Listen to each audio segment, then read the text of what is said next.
మహాత్మా జ్యోతిరావు పూలే. జోహార్ మహాత్మా జ్యోతిరావు పూలే.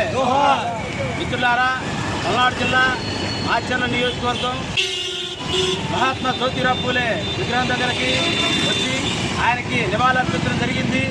ఎందుకంటే అడుగు బలహీన వర్గాల ఆశాజ్యోతి, అదేవిధంగా పేదల పెళ్లి, అదేవిధంగా సతీ సహగమనం, మూఢాచారాలకు అనుగుణంగా పోరాటం చేసినటువంటి మహానుభావుడు.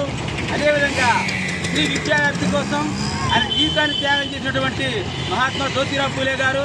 అదేవిధంగా ఆయన థామస్ రాసిన మానవ హక్కులనే పుస్తకానికి ప్రేరేపితుడై ఈ యొక్క సమాజంలో ఉన్నటువంటి మానవ హక్కులనే పుస్తకం మనం చదివి ఆయన సమాజంలో ఉన్నటువంటి దురాచారాలను ఈ విధంగా మనం పోరాడాలంటే ముఖ్యంగా చదువు కావాలని చెప్పేసి ఆయన పోరాటం చేయడం జరిగింది.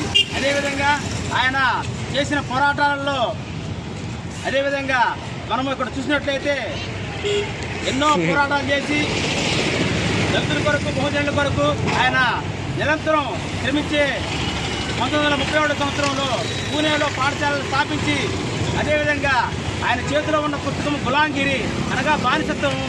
ఈ యొక్క బానిసత్వం ఏ విధంగా పోవాలంటే, కుల బానిసత్వం పోవాలంటే చదువు కావాలని చెప్పి చాటి చెప్పిన వ్యక్తి మహాత్మా జ్యోతిరావు పూలే గారు. జోహార్ మహాత్మా జ్యోతిరావు పూలే. జోహార్ మహాత్మా జ్యోతిరావు పూలే.